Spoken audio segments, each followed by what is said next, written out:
Big day, একটা লম্বা দিন অপেক্ষা করছে সবার জন্য। রাত ৮টায় বাংলাদেশ হংকং এর মুখোমুখি হচ্ছে এশিয়ান কাপ বাছাই পর্বের ম্যাচে, এবং খুব স্বাভাবিকভাবেই ফুটবলের যত কথাবার্তা, শুধুমাত্র ফুটবল কেন, যে কোনো খেলারই যত কথাবার্তা আজকে শুধুমাত্র ওই একটা ম্যাচকে কেন্দ্র করে। সরাসরি টি স্পোর্টসে যারা দেশের বাইরে থেকে দেখবেন তাদের জন্য সুখবর হচ্ছে, টি স্পোর্টসের ইউটিউব প্ল্যাটফর্মে আপনি সরাসরি ম্যাচটা দেখতে পারবেন। এবং এই ম্যাচ নিয়েই আজ পত্র পত্রিকার কথাবার্তা স্বাভাবিকভাবেই সঙ্গত কারণেই হচ্ছে। দ্য ডেইলি স্টার তারা বলছে বাংলাদেশ এইম ফর, আমি এখান থেকে পড়তে আসলেই ঢুকছি, ফুটবল যজ্ঞে জয়ের আকাঙ্ক্ষা। কালের কণ্ঠ, দৈনিক কালের কণ্ঠ তারা সেই শিরোনাম করেছে। দ্য নিউ এজে আমরা দেখতে পাচ্ছি Bangladesh focus on team work, এবং এরপরে এই কথাবার্তাগুলো খুব চলছে। দ্য ডেইলি সান তারা অবশ্য যেটা বলছে যে do or die night, exactly একই সঙ্গে ব্যাড এথিক্স ওই ব্যাপারটাও নিয়ে এসেছে, যেটা অ্যাশলি ওয়েস্টউড তারা যেটা নিয়ে একটু অভিযোগের সুরেই কথা বলেছেন। ম্যাচের হাইপ বোধহয় উঠেই গেছে। ম্যাচের হাইপ আসলে গত পরশুদিন থেকেই পুরোপুরি কমপ্লিট উঠে গেছে, এবং সব জায়গায় বাংলাদেশ ভার্সেস হংকং চায়না এই ম্যাচটা নিয়েই সব জায়গায় আলোচনাও হচ্ছে। এবং গতকালকে প্রেস কনফারেন্সেও দেখলাম, প্রেস কনফারেন্সের পর যারা আসলে এই ম্যাচ নিয়ে এতদিন কোনো পোস্ট বা কোনো কিছুও দেয়নি, সোশ্যাল মিডিয়ায় দেখলাম আপনি সবার আগে সেই জিনিসটা ওখানে দাঁড়িয়েই দিয়ে দিয়েছিলেন। এরপর থেকে মানুষজন সেই জিনিসটা নিয়েও আলোচনা করছে, পক্ষে বিপক্ষে দুই দিকেই আসলে কথাবার্তা রয়েছে। তবে মাঠের খেলাটার দিকেই ফোকাসটা আসলে রাখা উচিত, সময় একেবারেই নাই। মানে হিসেব যদি আমরা করি, আর ৮ ঘন্টার মধ্যে এই ম্যাচটা শুরু হতে যাচ্ছে জাতীয় স্টেডিয়ামে। বাংলাদেশের জন্য আজকে দিনটা আসলে কত গুরুত্বপূর্ণ, দুই রকম কিছুই হতে পারে, বাংলাদেশ জিততে পারে, বাংলাদেশ হারতে পারে, কিন্তু এই ব্যাপারে তো কোনো সংশয় নাই যে ৮টা থেকে ১০টা পর্যন্ত এই ২ ঘন্টা আমরা অনেক রকম আবেগের দোলাচলের ভেতর দিয়ে যাব সবাই। দেখেন, ওই ৯০টা মিনিট হচ্ছে বাংলাদেশের অন্তত এই দলটার জন্য, মানে হয় তারা হচ্ছে নতুন করে একটা স্টার্ট তারা হচ্ছে করতে পারবে কনফিডেন্স লেভেলটার থেকে সবকিছু, না হলে হচ্ছে যেই জিনিসটা আমরা সব সময় করি, ম্যাচ শেষে হচ্ছে আফসোসের গল্প, নিজেদের না পারার গল্প, এবং ২৭ এশিয়ান কাপেও সেটা যে হবে না, এরপরের এশিয়ান কাপে স্বপ্ন দেখা ছাড়া আসলে কোনো উপায় থাকবে না।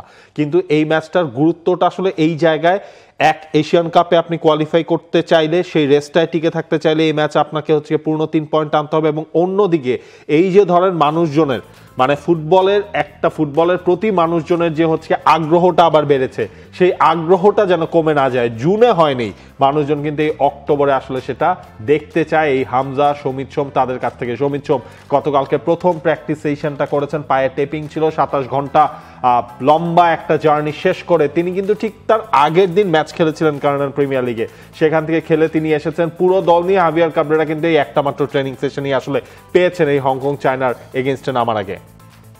বাংলাদেশের কি ধরনের কৌশল হবে, বাংলাদেশ কি করবে, এবং বাংলাদেশ হংকংকে কিভাবে মোকাবেলা করবে, এই নিয়ে কথা বলতে থাকলে সম্ভবত হামজা চৌধুরীর নামটা অনেক আগেই চলে আসবে। হামজা চৌধুরী নিজেই বলছিলেন যে আমি তো লিওনেল মেসি নই, আর লিওনেল মেসিও যদি হতাম তাহলেও আমি একা আসলে খেলা পরিবর্তন করতে পারবো না।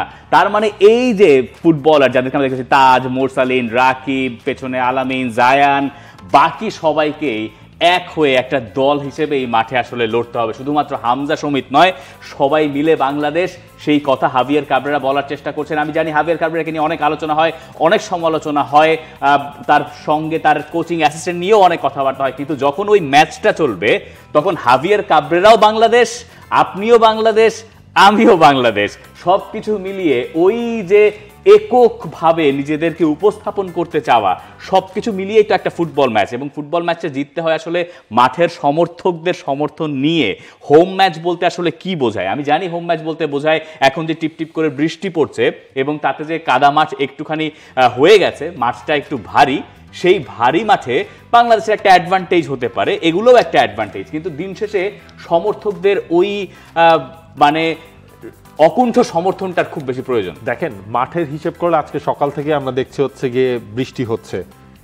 এই মাঠটা বৃষ্টি হলে যেভাবে আসলে সকাল থেকে বৃষ্টিটা ঢাকায় হচ্ছে, এই মাঠের অবস্থা কিন্তু হচ্ছে গিয়ে অনেকটাই হচ্ছে হেভি হয়ে যাবে, কাদা জমে যাবে। সেই কাদা মাঠে ফুটবল খেলাটা হংকংয়ের জন্য কিন্তু অনেকটা টাফ হবে। তারা এই ধরনের মাঠে, এই ধরনের, হ্যাঁ, আবহাওয়ার দিক থেকে ধরেন তারা একটু বেনিফিটেড হবে, কিন্তু এই মাঠটার অবস্থা, ঠিক আছে, সেই হিসেব করলে ধরেন হংকং এর জন্য চ্যালেঞ্জ হবে। এবং বাংলাদেশকে তখন হচ্ছে কি নিজেদের ওই প্ল্যানটা সাকসেসফুল করতে গেলে বাংলাদেশের কিন্তু আরো বেশি এফোর্টটা দেওয়া লাগবে। আপনি একটা জিনিস হিসেব করেন, এই কাদা মাঠ, জাতীয় স্টেডিয়াম, এসবের কথা বললেই সবার আগে আমাদের মাথায় যেটা আসে কাতার। যারা বিশ্বকাপ খেলেছে সেই কাতারকে 2019 সালে এই আজকের দিনে অর্থাৎ অক্টোবরের 10 তারিখেই এই মাঠে বাংলাদেশ হেরেছিল ম্যাচটা, কিন্তু বাংলাদেশ কিন্তু নাভিশ্বাস তুলে দিয়েছিল কাতারের। বাংলাদেশ গোল দিতে পারতো, কিন্তু সে পুরনো রোগ তো আসলে একদিনে সারে না, এবং একদিনেও সেটা আসেও নাই। সে পুরনো রোগটা তখনও আসলে চলছিল, সে কারণে বাংলাদেশ এই ম্যাচটা গোল দিতে পারে নাই।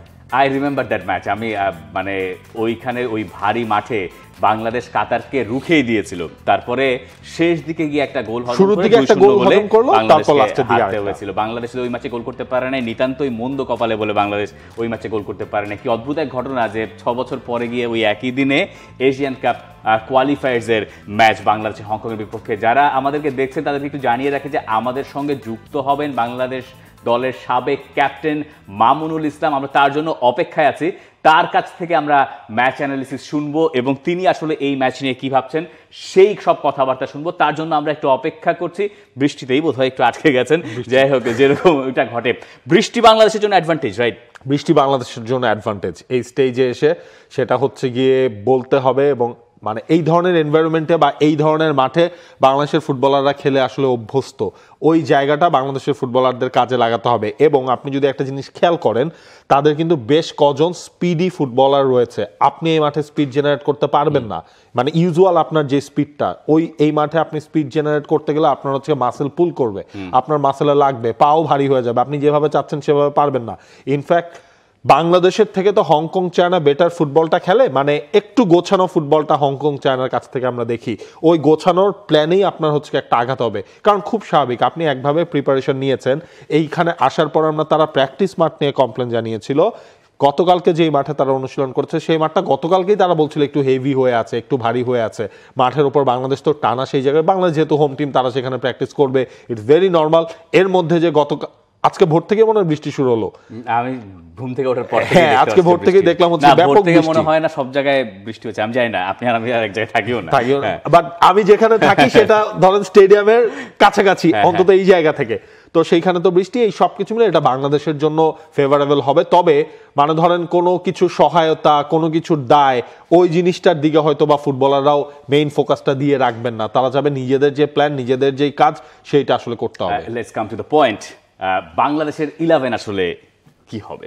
হ্যাঁ, বাংলাদেশের 11 নিয়ে তো অনেক রকম ছক কষা হচ্ছে। আমি আপনার একটা কথা বলে নিই, হ্যাঁ প্লিজ। হাভিয়ার কাবরেরাও নিজেও এখনো ধরেন হচ্ছে শিওর না, এক দুইটা স্পট আপনি বলতে চান যে ম্যাচের 8 ঘন্টা আগে শিওর না? কারণ এই জায়গায় একটা মেজর জিনিস আছে, এইটার উপর আপনার পুরো দলের হচ্ছে গিয়ে গেম প্ল্যানটা ডিপেন্ড করছে। গেম প্ল্যান মিন্স স্টার্টিং 11টা ডিপেন্ড করছে সমিত সোম আছেন নাকি সমিত সোম নাই। এই জায়গায় আজকে সকালের পর সেই ডিসিশনটা নেওয়া হবে। ইনফ্যাক্ট দুপুরের পর হচ্ছে গিয়ে আপনার সকাল শেষ, হ্যাঁ দুপুরের পর, এটাই বলছিলাম যে সকালের পর নেওয়া হচ্ছে, এখন আর একটু পর, সেটা হচ্ছে ধর লাঞ্চের পর একটা টিম মিটিং হবে, যেখানে হচ্ছে আলটিমেটলি ফাইনালি হাভিয়ার কাবরেরা তিনি তার ডিসিশনটা প্লেয়ারদেরকে জানাবেন যে কে খেলছে, কে স্টার্ট করছে না করছে। ইনফ্যাক্ট গতকালকে আপনি যদি, আমরা যেটা আসলে শুনেছি যে কোনো ফিক্সড ধরেন অনেক সময় হয় না, ম্যাচের আগের দিন মোটামুটি একটা ধারণা পাওয়া যায়, ফুটবলাররাও পেয়ে থাকেন যে কারা কারা খেলছেন, কারা কারা খেলছেন না।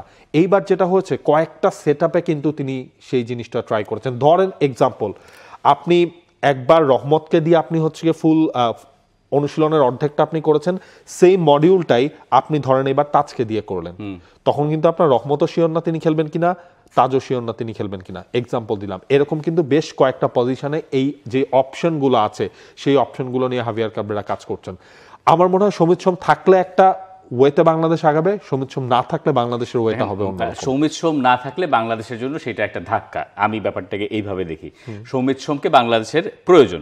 এখন এই প্রয়োজনীয়তার ফলে আমিও চাই সবাই সমিত সোম এই ম্যাচটা খেলুক। হাভিয়ার কাবরেরাকে জিজ্ঞেস করুন যে কাকে চান, তিনি যাবেন সমিত সোম। আবার দেখেন একটা জিনিস, যে উনি যে জিনিসটা মাথায় রেখেছেন যে সমিত সোমকে তো আসার পর সিঙ্গাপুর ম্যাচে তিনি খেলে যাচ্ছেন, সমিত সোম একটা ভাইটাল রোল সেইখানে প্লে করেছে, সেই ম্যাচটা বাংলাদেশ হেরেছে, দ্যাটস ডিফারেন্ট পার্ট। কিন্তু সমিত সোমের কন্ট্রিবিউশন বা তার সেই এফোর্ট নিয়ে কোনো জায়গায় কোনো কোয়েশ্চেন নাই। তো হাভিয়ার কাবরেরাও তো চাইবেন তার বেস্ট ওয়েপনটাকে ইউজ করতে, মানে কি কারণে কিন্তু তার জন্য একটা মানে আমার মতে তার এই যে আপনার 3.5 বছরের বাংলাদেশের ক্যারিয়ার, 3.5 বছরের ওপরেই বাংলাদেশের ক্যারিয়ার, সবচেয়ে বিগ ম্যাচটা প্রেসারের দিক থেকে আজকে তিনি ফেস করতে যাচ্ছেন। কি কারণে লোকে বলছেন যে, বা আমরা বলছি যে সমিত সোমকে নিয়ে শঙ্কা, তার কারণ পিওরলি সায়েন্টিফিক রিজনস। মানে ব্যাপারটা হচ্ছে এরকম যে বাংলাদেশ যেভাবে খেলছে তাতে সমিত সোমের খুব বেশি প্রয়োজন, এই ব্যাপারে কারো কোনো দ্বিমত নাই, এবং এটা হাভিয়ার কাবরেরাও খুব ভালো মতন জানেন। কিন্তু সমস্যা যেটা হচ্ছে যে সোমবার বাংলাদেশ সময় ভোরে তিনি ম্যাচ খেলেছেন, এরপরে 27 ঘন্টার জার্নি, সেই জার্নি করে আসার পরপর আপনি যখন শুধুমাত্র একদিন পাচ্ছেন একটা ট্রেনিং সেশন, তখন সেটা যথেষ্ট নাও হতে পারে, এবং তখন আপনি একটা প্লেয়ারকে বেশি সময় খেলিয়ে এরকম একটা ঝুঁকির ভেতরে ফেলতে পারেন যে তিনি হয়তো একটা ইনজুরিতে পড়ে যেতে পারেন। সেই ঝুঁকি আবার গিয়ে 14 তারিখের ম্যাচে বাংলাদেশকে বিপদে ফেলতে পারে। For more updates, subscribe to our YouTube channel and click on the bell icon. Follow us on Facebook and Instagram.